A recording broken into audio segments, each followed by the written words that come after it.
Well, welcome to our very first Startup Jab. I am Jason Nellis. This here is my esteemed partner in crime, Teague Hopkins. Teague, how are you doing today? Doing pretty well. Glad to hear. It's been we've been experimenting with Blab. It's a lovely platform. We're thoroughly enjoying it, I would say. Definitely. I don't want to speak for you. I speak. It's an excellent platform. We're starting to get a couple suggestions already for things we'd like to see, but the basics are wonderful. It's very easy to get up and running and very easy to tune in. Absolutely. So, well, today's schedule is just I'd say it's the first impressions of one another. Teague, what were your first impressions of me? Let's start with that. Or not. We can actually pick a real subject if you want. I think the first time we talked, you called me for office hours advice. Maybe was that before we met at Lean Startup Machine? I think it was actually. Yeah, I had looked you up because we never got formally introduced when you were running the Lean Startup Circle here in DC. Right.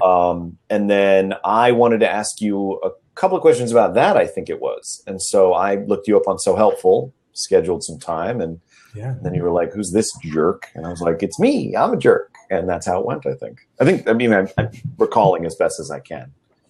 No, you were great. Thank you. Yeah. So I don't know. I'd say I remember actually, we're going down this road. I remember it being very, oh boy, that was real super loud in my ear. Thank you for the notifications, T. Whew. Yeah, don't put the phone on the same table that's holding the microphone. Exactly. I just remember, actually, to be perfectly honest, I remember being thoroughly impressed with your knowledge and understanding of Lean and going, I need to be that one day. And I'm still not, but I like to pretend. Well, anyway, since it's a relatively, we don't have much in the way of specific needs. Mike, if you care to join, you're certainly welcome to. I think it's a relatively unplanned day. So, if you want to give it a shot, you're welcome to join. Otherwise, I had thought maybe we talk a little bit about some of the things you and I had talked about, Teague. Okay, I guess Mike has decided he's not going to join, but that's all right. Some of the stuff regarding eSports I thought could be a nice little follow-up. So for context, Teague and I had discussed the opportunities that are there, and Teague, man, you have really been digging into this stuff. It's pretty interesting. There's a lot of interesting stuff going on. I don't know if you saw the story from last week that some Swedish high schools have started adding esports as an elective class. Yeah, which I think is great. Talk about team building, hand-eye coordination, learning how teabagging is generally considered not positive. Right. Yeah. Learning some of those social norms. It's very interesting to see it, being offered alongside physical sports, because a lot of the same skills apply. A lot of it is still transferable skills, as you said. There's the teamwork aspect. There's the devising a strategy and modifying it on the fly as you get new information coming in. These are useful skills, and the crossover from physical to esports. No, I'm with you. I think one of the things that we've talked about a little bit, and anybody who's listening who wants to comment in the chat is certainly welcome to. One of the things that we talked about a little bit was the fact that the culture around video games in America specifically has always been particularly negative, right? Anybody who's everybody in media is always looking for an excuse for violence. It makes for a great soundbite when you can point to Halo or Zelda or something ridiculous as the reason that somebody went on a killing spree or something like that. Right. It's the moral panic of video games. That's exactly the right phrase. The moral panic of video games is exactly right. I don't know. Are there countries elsewhere in Europe or somewhere else where that's not the case, where they're more not just accepted but more recognized for their benefits as opposed to the imaginary monsters that Americans tend to make them? Well, I can't speak to the geographic differences, but I do think that as gaming becomes more and more of a mainstream hobby, there's more understanding of the nuances of it, and the trying to write about or do critique of games without actually playing them is like trying to review a movie by reading the synopsis and not actually seeing it on screen. I feel like a lot of critics do that. I don't know.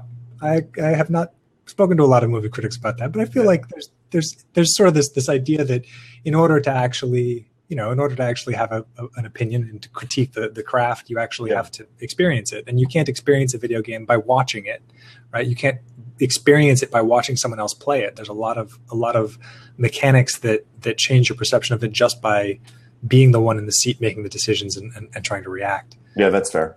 Absolutely. And I think that's, sometimes we forget that's actually something that's required to understand the medium in the way that, you wouldn't try to review a movie by watching the script. You wouldn't try to review a book by, reading the dust jacket or by like watching somebody else read the book. Right? Yeah.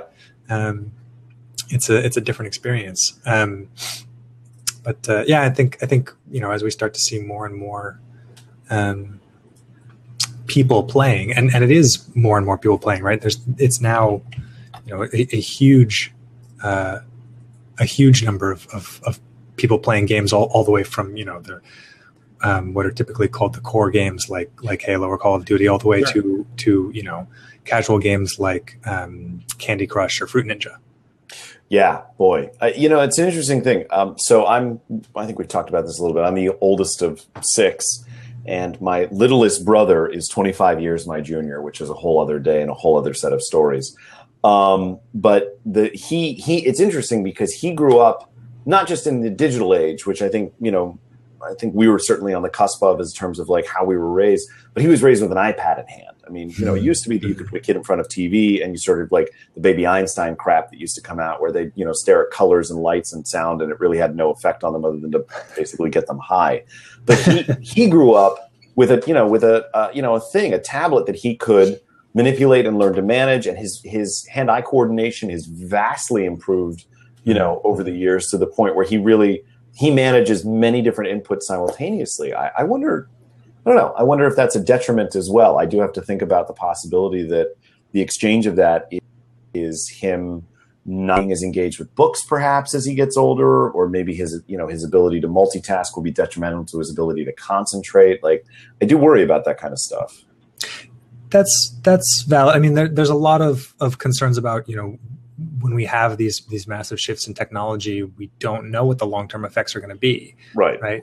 Although, it is more likely that having that early exposure to technology will be advantageous to his career, because most of our careers are interacting with technology, right? I think it was, sure. Yeah. Was it maybe 10 years ago that there was the story in Wired magazine about a company that had discovered that people who ran guilds in World of Warcraft actually had the right set of skills to be project managers for distributed teams. Yeah. It's the recognition that it's the new technology in these new games is actually helping people develop the skills they need to work in the modern work environment. Sure. Well, and just as a side note, I threw something in the chat window as well. If anybody has any thoughts that they want to share, either in chat or if you'd like to come and join us here in the live stream, you're welcome to. The point of this is not for me and Teague to talk until we're blue in the face, although I can. So no, please add, contribute. We want to have this being an ongoing conversation, particularly because, you played very different games than I did growing up. I was really a role-playing game fan. I was a Final Fantasy, Legend of Zelda, Chrono Trigger. I mean, that kind of stuff. I liked identifying the systems within those games and learning how to manipulate them, right? So I was the kind of guy who was like, what things can I buy in the game and then sell for the maximum amount of gold? And how can I go do that often enough to, basically have infinite gold, right? Or, where are the things where I can cheat the system a little bit and get items early to make it, faster to go through? You were, I would guess, more first-person shooter, more like the Halo crowd, that kind of thing? So, I mean, I definitely, the appeal of games where systems thinking is a benefit. I'm totally on board with that. I did play a fair amount of Ultima Online. Mm-hmm. I don't know if you remember that one. Oh, I remember. The MMOs were, I was a City of Heroes fan. I mean, who doesn't love a good nerd out? Yeah. Ultima was the last MMO I played past the beta. Mm-hmm. But but a lot of RTSs in the early days. I remember early Warcraft and Total Annihilation, which I recently pulled out again. It's I want to say almost 20 years old or more than 20 years old. And it still kind of holds up. Really? The graphics are a little dated, obviously, but the gameplay is still very interesting. And it's a lot of, it's in that game in particular is very much a sort of rock, paper, scissors.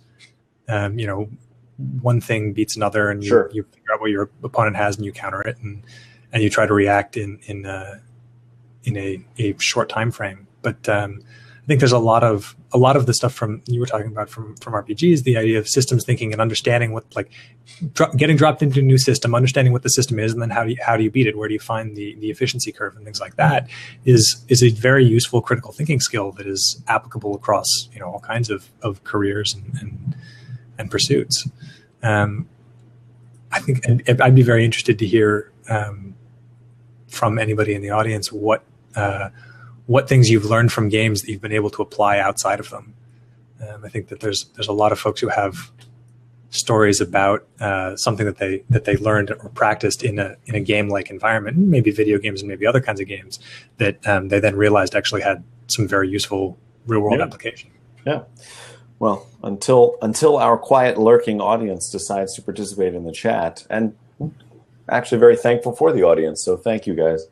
I'll say this. I mean, I think one of the things I really enjoyed growing up and having video games, there's the escapism aspect of it, but I think in a lot of ways it taught me systems and problem solving within systems.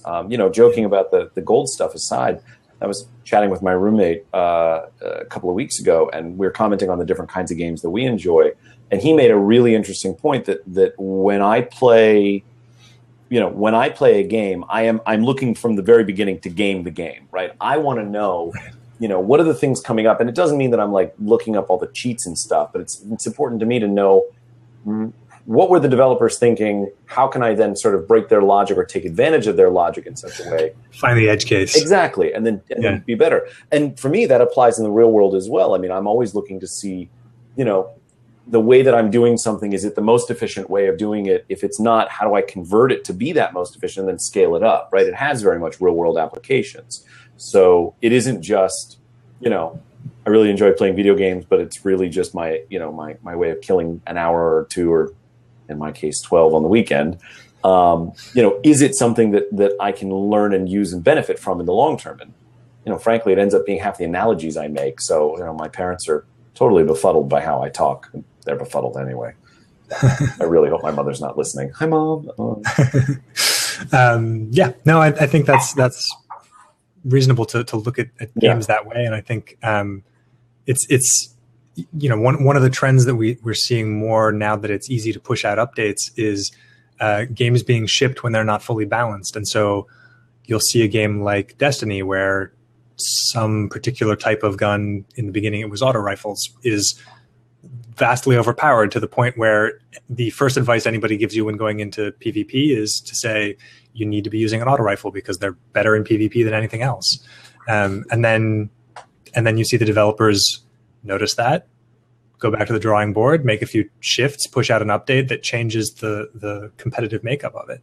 Sure. I think that's one of the advent of post-launch rebalancing is one of the things that makes esports remain competitive. Sure. Is that you can fix those edge cases and you can round them off so that you actually have a game that is a level playing field and is not, vastly slanted towards the person who ends up exploiting those edge cases. Well, and not to mention the part where, for me at least, it's important that games be able to iterate, because they keep people entertained. They keep folks engaged. Hey, we've got some new followers, some new listeners. Spectacular. CJ, Brittany, love having you guys. Welcome. We're talking about eSports, CJ. We're talking about sort of different applications of it, different contexts. Teague was, rather eloquently, I would say, talking about sort of, different ways that it can. All right, now we got some audience. This is good, finally. Anyway, so welcome, everybody. We're talking about esports, lots of different aspects of it. I totally just lost my response, and I'm sure it was really, really brilliant, too. I'm a deep thinker. I'm not a deep thinker. It totally was. Yeah. I'll give you credit for that one. Thank you. I appreciate that. Very cool. Yeah. I think ultimately, the thing that's attractive to me about iteration. Thank you. So in the same way that thank you. In the same way that oftentimes we plan for something and have to alter that plan and make different versions of it very quickly. I appreciate that video game developers have gotten the same context, which not only allows them, instead of trying to, build, Halo 1, then Halo 2, then Halo 3, they can build Halo 4 and say, okay, here's version 1, 2, 3, and 4 of Halo 4. We can get this version of this really the way it should be, and then fixing it so that the next time that we do Halo 5, we're 14 steps ahead of the game instead of releasing it, sort of incrementally. Way to tie it back to Lean Startup. That's what I do. Cool. Well, guys, as we said, we'd love to have your questions or thoughts. We're talking esports now, but frankly, this is sort of open-ended. So if there's any other specific or interesting topics you'd like to discuss, we're happy to open up the seats here for additional people to join us in the live conversation. Otherwise, feel free to throw us some chats. We'd love to hear your thoughts on pretty much anything. Speaking of Lean Startup, how's business? You feeling good? Life is okay for you? Yeah, it's going well. Well. And actually, also speaking of Lean Startup, I don't know if you saw the news that the Presidential Innovation Fellows program has just been made permanent. I saw that. Very exciting stuff. Teague and I happen to be friendly with a couple of people who are part of that organization, and they've done some really tremendous work. I mean, the stuff that's happening at 18F, some of the work Justin Herman's been doing on codifying the internet for. There's a great link. The great link that Brittany just codifying a lot of the standards for internet usage for government agencies, that kind of stuff, so that nobody's afraid of the internet in government, that they're actually utilizing it in a significant way is hugely useful and important. I love seeing that kind of stuff happening. I think you and I would both agree the government moves slow a lot of times, and seeing stuff like that established and going to hopefully be maintained for a long term is pretty cool. Yeah. There's some great pockets, and it's good to see them getting the support that they need to stick around. It'll be interesting to see whether the program actually sustains its. It was made permanent with an executive order, which is not the most permanent way to do it, but it'll be interesting to see. Well, I mean, there is that challenge without question. I think there's a little bit of a concern that I would have around sort of the long-term viability, but we'll see. I think that ultimately we've got some, I think we've got some really smart people. I want them to stay engaged. Hopefully they will. What do you guys think? I mean, are you, feel free to let us know your thoughts. I mean, can government do technology well? Can it do innovation well? Is it a useless cause? I certainly have reservations, even though I'm a staunch left of center kind of guy. Sometimes I think government should get out of the way. So love to hear your guys' thoughts. How many people can have a live cam at one time, Chris? The answer is 4. That's it. There's really nothing special about it. It seems to just be the limit of the system. If you would like to join, Chris, and you have something to add to the conversation, we're certainly happy to have you. No, you're very welcome. Anyway, I think I don't know. Is there anything specifically about the Presidential Innovation Fellows that, like some of the work they've done, that you think is really cool? Well, so I mean, one of the things that's interesting is that they are taking this lean startup approach inside organizations that aren't necessarily working in that way, and it's encouraging to see. It's also, this is the kind of folks that I work with most often, and in fact, I've worked with the Presidential Innovation Fellows in the past. The challenges of implementing lean startup in an organization where you're within a larger structure that's not necessarily aligned that way, is non-trivial. Yes, I think that's a very polite way of saying it. Anyway, I'm with you on that one. Are you? Would you ever think of applying? Yeah, I might. Solid answer there, buddy. This is great. Yeah, no, I don't have much to add to that one. I feel like I'm asking you all the questions. You should throw one at me, because Otherwise, it's just going to be very one-sided. What is the airspeed velocity of a swallow? African or European? I don't know. Love a good Monty Python quote. Good. We've lost everybody watching at that point. Good. Yeah. Also, in the in local news in DC, do you see that Batman died? I saw that. This is, for those of Batman, yeah, exactly. Yep, Lenny Robinson, who is known in the DC and Baltimore area for dressing up as Batman and driving his Batmobile to local hospitals to visit sick kids. Recently passed away, and Brittany in the chat has the link. There we go. Thanks for Brittany. Yeah.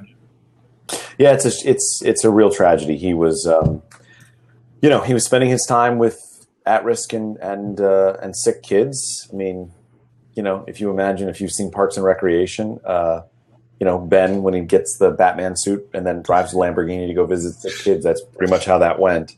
Yeah, it's a shame. I mean, he was talk about somebody who took his silliness and his passion and turned it into something really wonderful and useful. It's hard, that's the kind of thing that it could have been prevented. He pulled over to the wrong side of the road. That's pretty much it. Like, that sucks. Yeah. So that's uplifting. All right. We're doing this. We are super good at this. We're keeping it light. Who's got something inspiring, interesting story to share? I'm sure something a little lighter, a little more positive. Sure. I'll say this: if you haven't watched, and I'll throw a link in the chat as well. If you haven't watched the Last Week with John Oliver about Our Lady of Perpetual Exemption, it is really, really worth your time. It's a lovely takedown of televangelist churches. Now, again, I'm not saying anybody's faith or religion is better than one or the other, but there are definitely people who take advantage of tax code in a way that is, I don't think, how the good Lord intended. And if you haven't had a chance to take a look at it, it's certainly worth it. I don't know. How was your weekend? What did you do this weekend? Let's start there. We were up in New Jersey visiting my wife's folks. Oh, where in Jersey? Somewhere exciting. What's Jersey? Maybe not. Central Jersey, near Princeton. There you go. Yeah, that's good. Went to a food truck festival. That's awesome. Food truck and beer festival. Okay, it's interesting. Had about 20 food trucks from all over the place. Were the drivers of the food trucks drinking? Because I feel like that would be a poor plan. Yeah, no, I don't think so. Okay, thank God. I think that's, a bunch of friends and I went to Assateague here in Maryland for camping. And if you're unfamiliar, Assateague Island, and no, that's not a dirty word, is known for a state park in which there are legitimate wild horses. Wild horses. Yeah, it's one of the few places where you can still find it. CJ went and took the dogs tubing down the Shenandoah. That sounds like fun. Good Lord. I don't know how a dog, well, I guess they can just hop in the tube, but then how do they drink beer? That's the question I feel like we need answered. Yeah, they swam and walked. That sounds about right. Nice. Okay. Yeah, I don't know, man. It's August. Kind of quiet in August. If this question is for all of us, yes, something good new that Brittany is sharing. Months ago, Jason suggested I take a class and try to figure out something that I want to do. I'm not sure if I figured that out, but I ended up taking an improv class, and yesterday was my first ever. Oh, I'm reading it all. And it was awesome. Brittany, that's awesome. Congratulations. I am a former actor because I wasn't even really a current actor at any point. But improv is awesome. I'm very excited to hear that you did that. It's definitely something worthwhile, I find. Have you ever taken improv? Not really. No. I feel like you would have a great time with it. It's perfect for people who think on their feet. You are thoroughly unconvinced. You are giving me, I think, more credit than I am due. But yeah, no, I do think of you as particularly slow, but despite that, I suspect you do pretty well with it. Oh God, these earbuds hurt. That is. You gotta get some nice. Yeah, some nice I have the studio headphones that don't take this the wrong way. You look like Princess Leia had a beard. Like, I don't know what to tell you. You look ridiculous. And I have my Sennheisers, my little studio actions, but with even my thicker hair, it makes me, I look like I'm straight out of Star Wars, circa, 1971. It's great. Actually, there are worse things. 73, maybe. I don't know. Anyway. Well, welcome, guys. We're appreciate everybody who's coming to listen. We're trying out a new format here, talking about topics of the day, some random things here and there. If you have any interesting news you want to discuss, that's what we're here for, I think. Or if you've got specific questions about a startup that you're working on or one that you're thinking about starting, we'd be happy to answer that too. Absolutely. One of the things that Jason and I do is work with entrepreneurs in the DC area about applying lean startup principles to their organizations.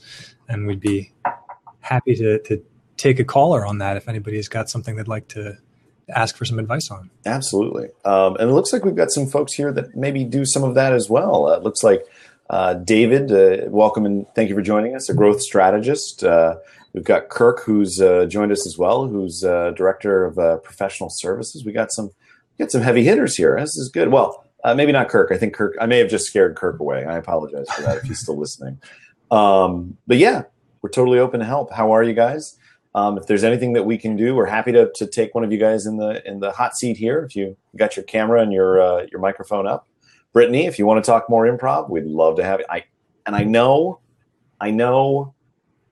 I'm asking a lot by asking if anybody wants to get on camera, but I promise you will not embarrass yourself any more than I do. And I'm pretty embarrassing.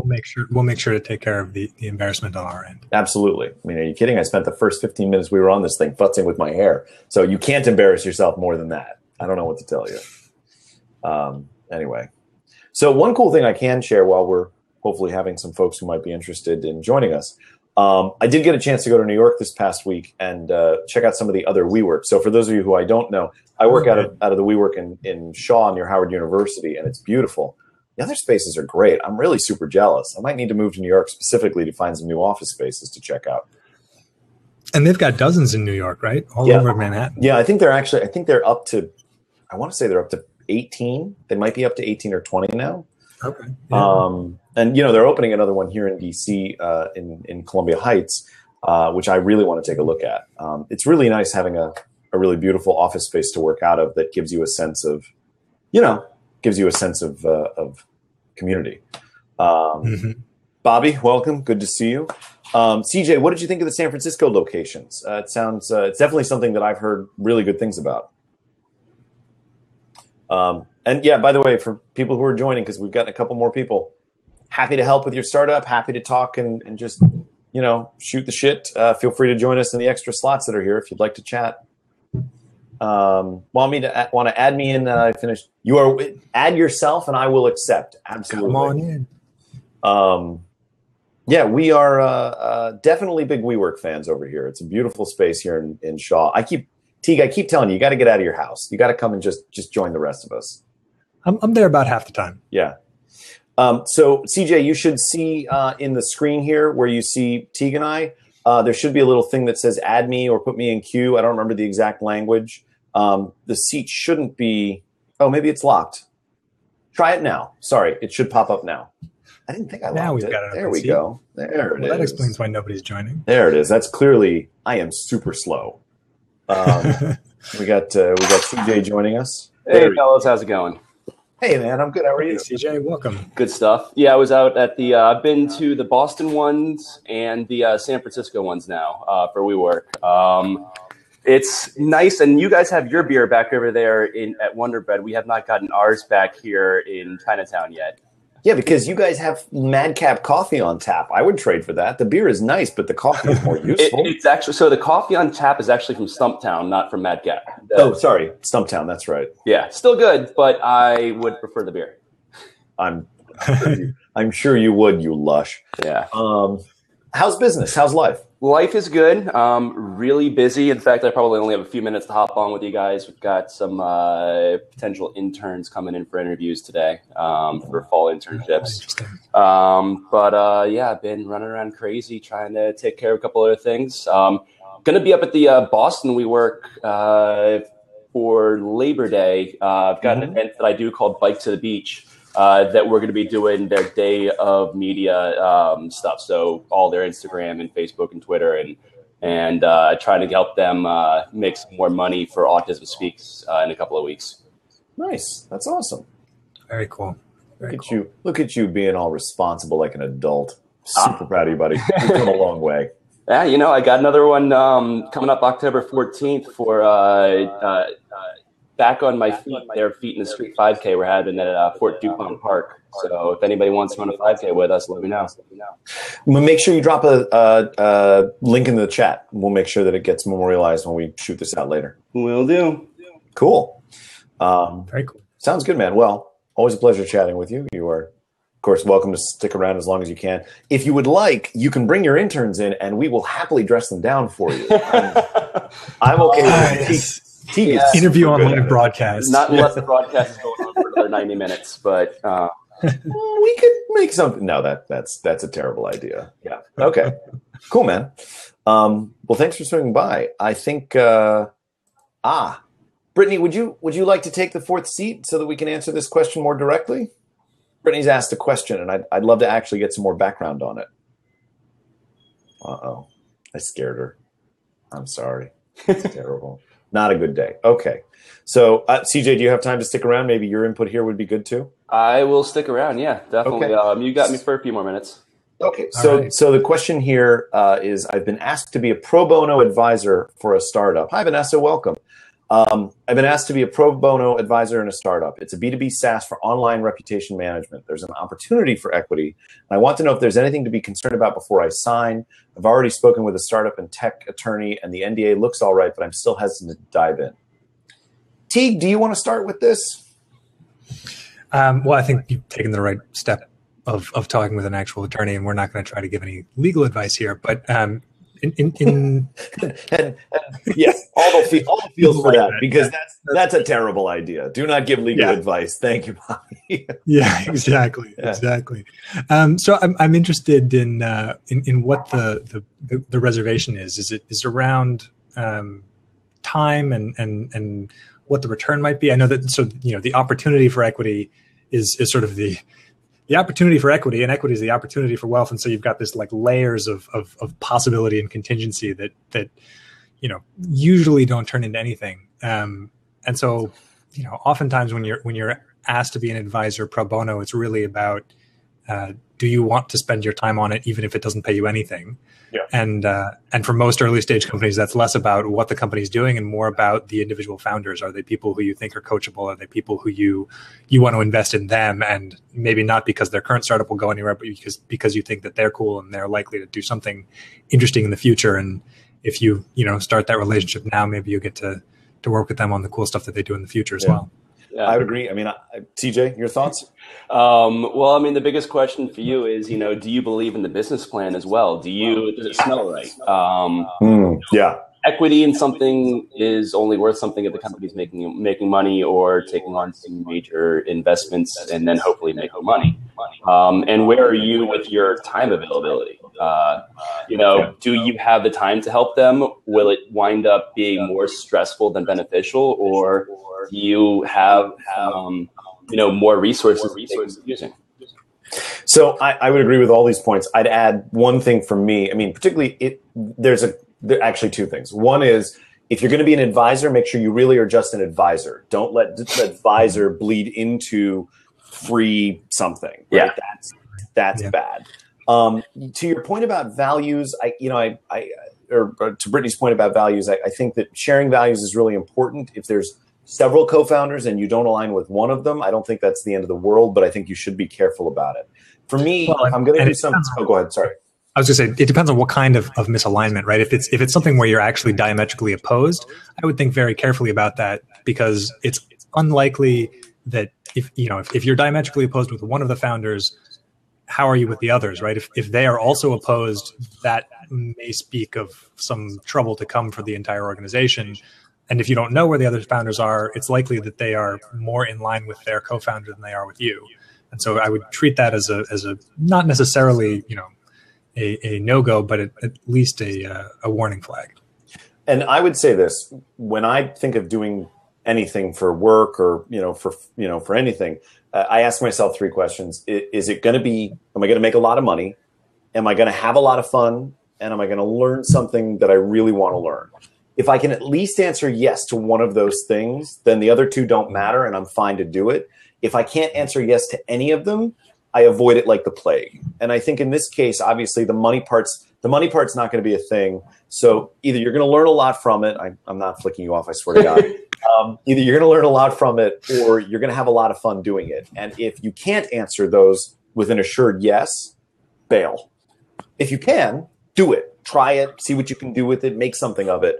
But don't try to do it if none of those seem to be the thing that, like, don't do it as a favor to somebody because you're really just cheating yourself out of it. Yeah, I've helped out a couple of companies before where, I've just, gone in and given them advice and everything, partially because I wanted to learn a little bit more about what I was offering to them. So I actually, I learned enough that I could take a couple of things I've done and use that for something I could charge somebody for later on down the road.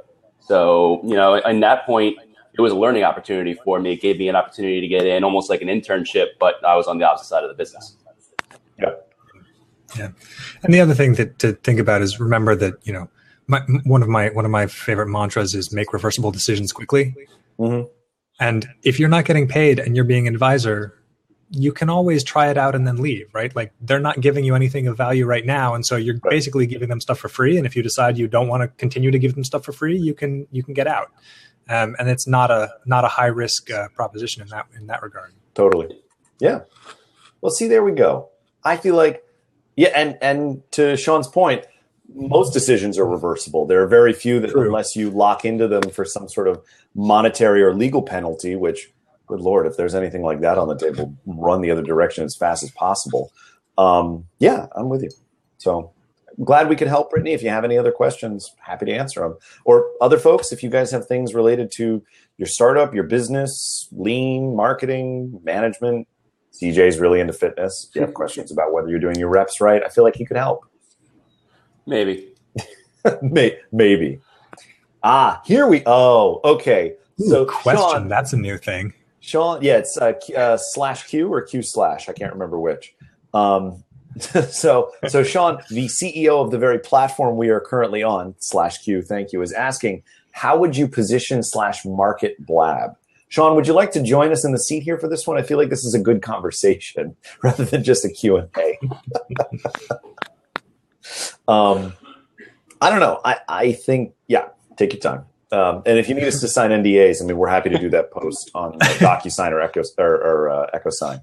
Yeah, and NDAs while we're broadcasting. Actually, live. Jason, I want to ask you guys. I'm not sure which one of you set up this conversation, but this is only my second time on Blab, and I'd thought about using Periscope for a conversation like this, but I noticed that Blab actually makes it so that you can schedule the conversation in advance.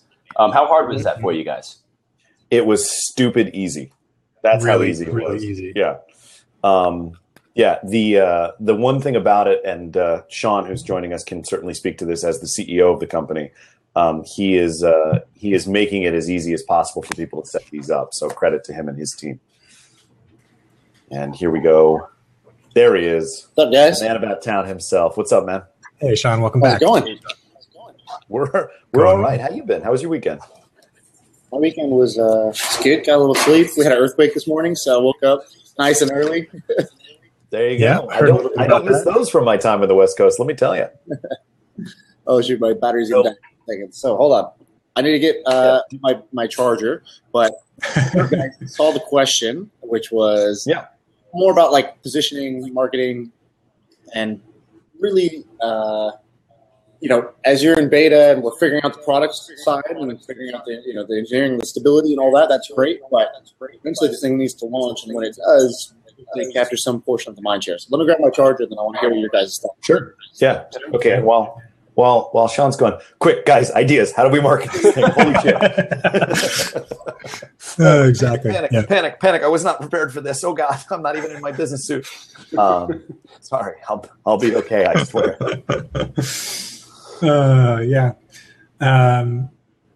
CJ, you have thoughts on this? To be honest with you, marketing it to the honestly to people like you and I who have something to talk with people who are new to business. For with. Yeah, sure. Yeah. But I like that this actually makes more of a conversation than the other options out there for the live streaming, where it's it's like an instant thing where, if you're out where some news is occurring, that's great for Periscope. But I was trying to figure out a way to, have a scheduled conversation, which is what I really like about this, is you can schedule the conversation. You can figure out who's going to be on there. You can even schedule who's going to be on at certain times. So, get a couple of people like Jason and Teague who want to do a consistent schedule where you can then go and say, you know what, Jason's going to be talking on Tuesdays at 3 p.m.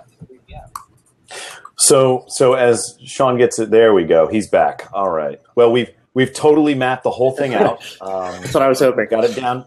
Yeah, we've got your budget. I think we've got your budget spent to probably around 10 or 12 grand a month ish. That's just in service fees, by the way, not budget, or media budget, I should say. No, so I guess, Shaan, before I would answer that question, my question to you is, how important is use scaling? Like, how important is it to scale the number of users on Blab versus establishing what the brand identity of Blab is? I mean, for you guys, obviously this is a very technical, thing that you are building and developing, but how much personality does it need to have for you guys? How much personality does it need, or what do you mean by that? Well, so like, as an example, if you're Periscope, right? Periscope is attached to a larger service, which does not require it to be really branded very efficiently, versus Meerkat, which was an independent product, and it needed to be like, they needed to present themselves as fun and silly and edgy, right, and all these different things. Like, so Blab, is it your intent that like you're building a tool set and people will make of it as they will? Is it more important to you that Blab fit some of the the subject matters that you've started to sketch out in terms of business and technology in general? Like, right, where do you guys see your brand right now would be my first question. Right. So brand is a little bit less of the concern, I'd say. So like, oh, we got this cute little owl and like whatever. There's like some random, we want it to be clean, yeah, and simple, but yeah, it's not like, oh my God, I'm using this because it's so minimal, right? I'm not using, right, this because the owl's so great. What we want to do is actually think about the positioning, which is, why do you need this? So yeah, how does this work for you? You guys like CJ, Jason, Teague, I didn't know you saw something in this tool that you said, oh, that'd be cool. We could use this for talking about startups, or talking about like, the different dynamics that are going on. I just jumped in for the advisor part, but what I want to do is figure out, how do we create a compelling description of it, positioning of it relative to other options and things in the market, so that people realize how this might work for them and how it's different than what's out there, sure, today. Like maybe you would have done a podcast, so that's kind of a lot of work and commitment, maintenance and whatnot, so you decided not to. Or maybe you've been using Google Hangouts, but it's a piece of crap, and you just decided, like, oh, finally there's something that's less piece of crap-ish for you to use. So positioning, I think, is more important for us than branding. Mm-hmm.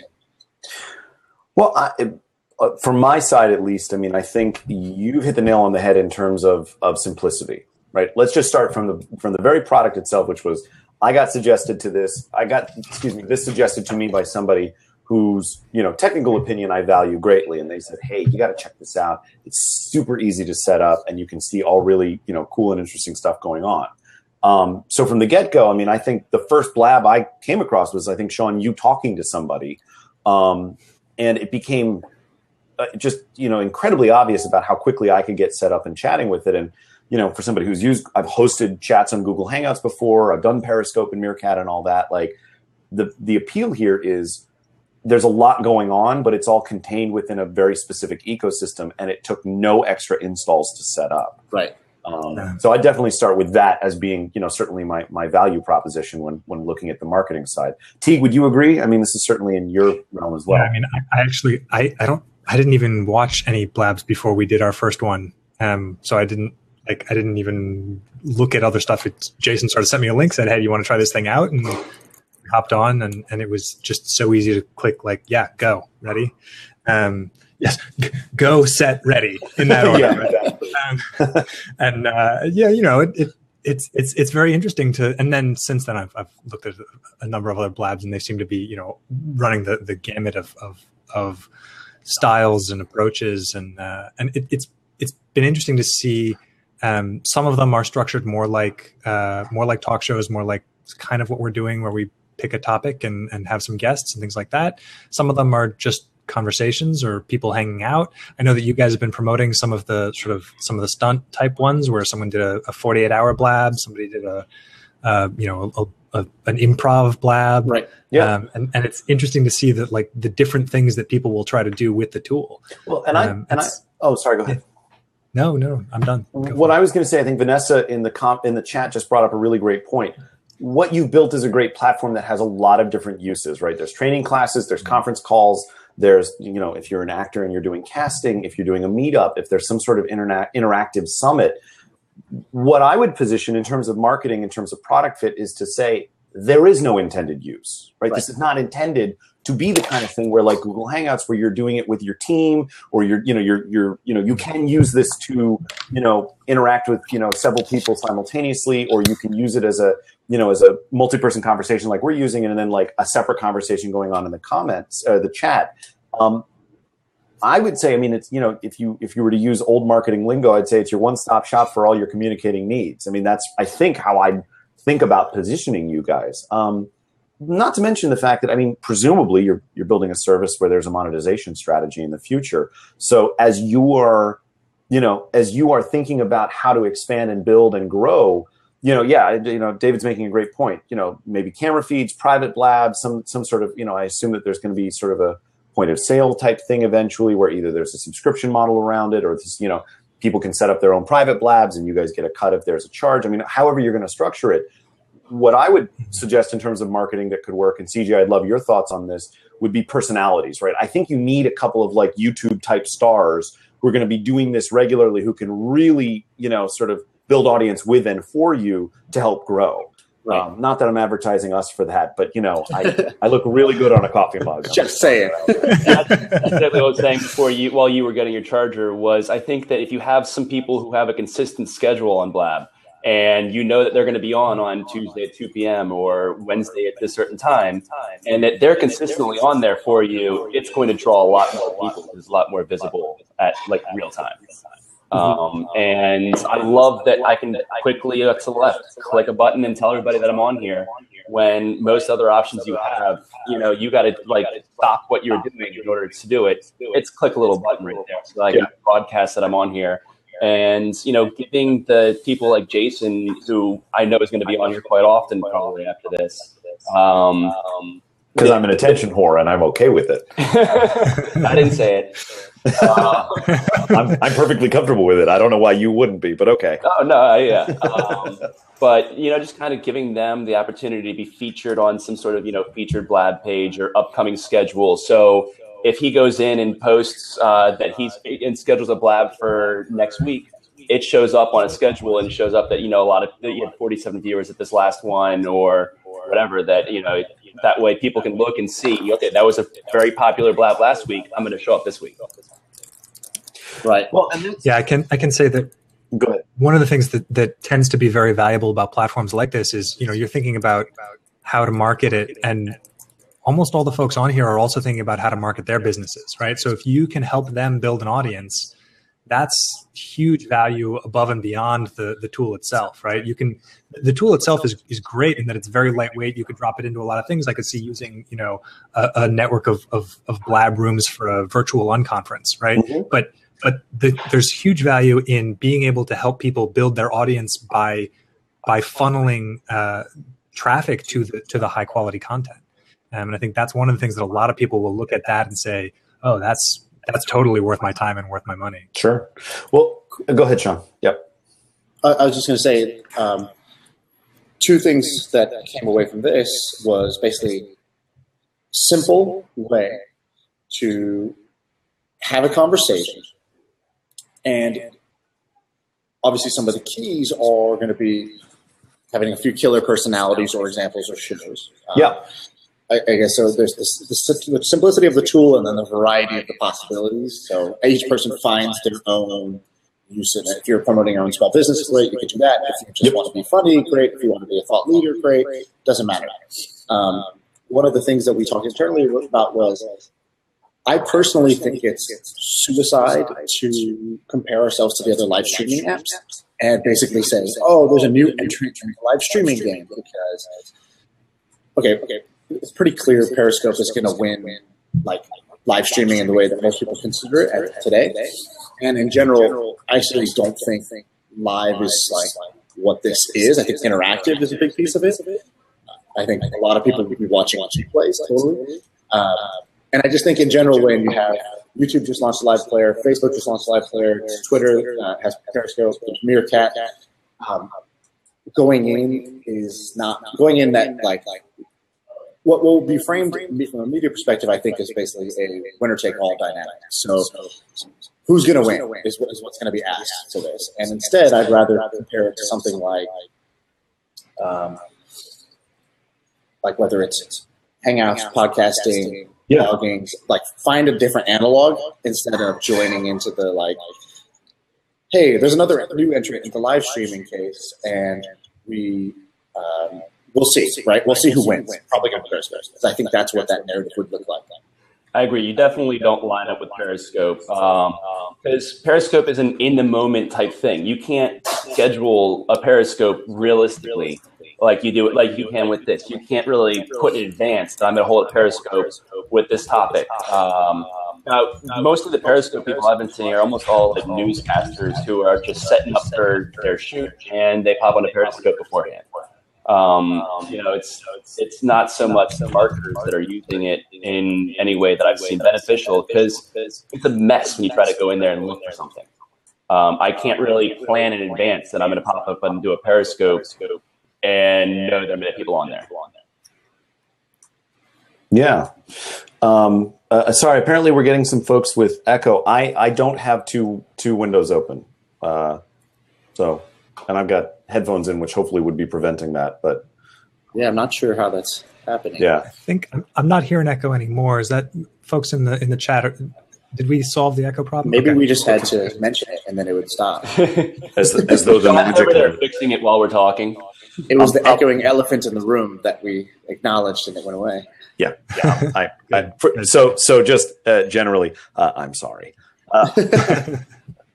Well, I mean, look, the one thing I'd point to, I mean, in sort of looping back to what we mentioned earlier about the personality side, Teague and I want to do this every week. We talked about this. This is a great platform for us to build some brand equity, but not only for his business as well as for mine and how they're going to, we're planning on building and growing them in the next couple of months and, really being able to speak to the very specific things that we do in a live environment that we can then send out later and say, this is something that we did, we're doing. If we want to, you guys have done a great job of not only being able to send out the link of this recording, but the video itself as well as the audio, which means we can use it in 14 different ways when we're done. And that's a huge opportunity. And the fact that the system is seamless is great. The one question that we're going to have is going to be more technical ones in the long term. Can we ensure that the video quality is always going to be good, right? Like I've got good lighting because I happen to find a good spot in my office that works, but Teague's house. And I have terrible lighting because I'm backlit. Right, exactly. And, and CJ's got the glow going behind him because the glass behind him. I mean, we're going to have some technical things we're going to have to work out. So I wonder if there are ever going to be ways that, you can help, fix some of that. I mean, obviously there's not much you can do when things are live encoding and all that jazz, but, ensuring audio quality. Yeah, the answer is always filters. Right, filters. Right, because it worked so well in Photoshop for all those years. Yeah. No, I think that there's some interesting stuff here that we want to experience and play with. Yeah, just the more you know.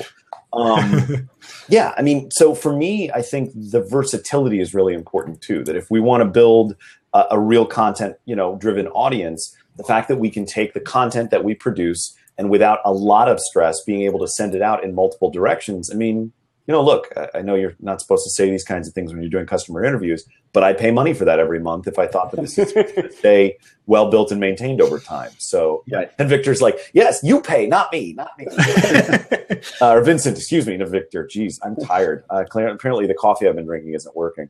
But yeah, I think the fact that it's flexible is really the key selling point. The fact that you can do so many different kinds of podcasts, video casts, and everything in between for any number of different audiences is your strength. Yeah, and I mean, I'm loving the dashboard where I can see the chat conversation going off on the right, and I can see who's posting about it over on the left. You can have those multiple conversations and wondering how, later on, when you're moving this from an audio recording into a podcast, whatever you're doing with it, you can figure out how to get these chat conversations going on the right side into there. I guess, we can do what Jason did earlier and just read the entire chat conversation. Yeah, there you go. Well, I do think there's a lot of value in making it easy to both have the conversation in the live feed like we're doing, and also pay attention to what's going on these sidebars, and sort of giving us a very a lightweight command center, right? Yeah. I mean, we're basically, if we were doing a radio show on radio or on Sirius XM or something like that, we'd have a producer who is paying attention to a lot of the stuff while we're focusing on having the conversation. But one of the things that we're trying to do is do several things at once, which is why we don't always catch everying. Which is why I suddenly get this phone like, I'm looking over here. I swear I'm paying attention. I'm here. So I had this idea over the weekend. Curious what you guys think, which is I think it'd be cool to throw basically the biggest conference ever. So basically like a giant conference that takes place on your phone. I just like that idea. And so I was like, well, if I scheduled, let's say 24 hours straight, because people have been doing these marathon blabs and I don't know why, but in this case, I was like, if I took 24 hours and I basically said at each hour time slot, I have another person, and I was just giving like a tech example, but I had Ryan from Product Hunt came in, and then Jason Fried from 37 Signals, and then you just go down the list, and every hour there's someone really cool coming in, and it's basically like a giant tech conference that anybody anywhere in the world can tune in for free from their phone or from their laptop, and use that as an example of what can be done and how to kind of just breaks down certain barriers, but also just like a really good way of driving more traffic and getting a high quality crowd in. If you wanted to do that, I would volunteer right now on the record to help you organize and make that happen, because I think that's a great idea. I think that something along those lines, which is free, accessible, constantly having, constant conversation, constant participation like this, it's a great idea. I'd be happy to call my friends at Hulu and Flipboard and Snapchat and like that kind of stuff. Like that's the kind of stuff that this needs to be. Yeah. So I made this little landing page over the like Saturday night at like 1 a.m. So you check that out in the chat. But that's basically Saturday at 1. Oh, thank God! You just meant that's when you made it. Okay. Yeah, that's what I meant. Well, if we do the 24-hour format, somebody's going to show up at 3 a.m. Right? Somebody's got to take that time slot. Yeah, I'm down. What the hell? We'll also have beers at the time. Yeah. Well, that's why you have folks from all over the world, right? Yeah. It's different time zones. And you can cycle it all. Yeah. I'm signing up right now. That's a great idea. And then another question would be basically like, if we did that, would it be kind of worth our time? And I think probably, because it wouldn't really take much setup, right? There's like the email outreach to get people to agree to come in at a certain day or a certain time, but there's no venue to secure. There's no like agenda we need to really figure out. I'm just going to sit here and talk to an interesting person every hour for 24 hours straight. And that's not too hard. But one of the questions I would have is, if we were going to do it, do you think just the idea enough is motivation, or do you think there would need to be another angle, like the what's in it for them, as far as like, I think raising money for something or whatever? I think ultimately I don't know. What do you guys think? I've talked too much. So is this something that you would do for free, or would you be charging for people to get access to this? So I know you said your private is not something you're looking to do quite yet. It would be free as far as I'm thinking. I mean, you find that any good marketer is going to have an angle where they're going to benefit from speaking at a conference like that. And if they don't have to get on a plane and fly to DC or San Francisco or wherever, then they're probably going to do it. It's, they're getting the audience from the 23 other people speaking that otherwise wouldn't be watching them, or might not be watching them in comparison to the other speakers. So it's an opportunity for them. One thing you may also consider is that one of the advantages of a platform like this is that you can actually, and it sounds like the echo is back, by the way, so I don't know if we're able to solve that again. One of the things it's not me. I didn't do anything new. I swear to God. One of the advantages of a platform like this is you can actually have conversations with people. And so it doesn't necessarily have to be one person interviewing another one, sort of a fireside chat. You can actually have people call in. You can have people ask their questions. You can cycle through. I have noticed that one of the things, and we're totally guilty of this now also, is that we filled up the four seats and we're not able to bring more people into the conversation. But some mechanisms for queuing. Yeah. Looks like maybe somebody wants to join the conversation there. Right. Some feels for that. That you know, some mechanism for queuing, some, you know, ways to have people line up to ask questions, some ways to, you know, set a time limit or something. And, you know, obviously we don't want to kick anybody out, but one of the advantages is really that, you know, it can be person-to-person communication and not just like watching a video of what happened, right? There should be some real difference to being there in person. Well, not in person, being there live in the moment that the conversation is happening. Yeah. That you don't necessarily get from, you know, watching a TED Talk or something like that. Totally. On that note, I apologize. Teague and I actually kind of have to go. No worries. Actually, yeah. Yeah, this is the end of our hour. Yeah. Well, cool. Look, I'd say this, Shaan, you know, we are happy to take the conversation offline if you'd like some help organizing.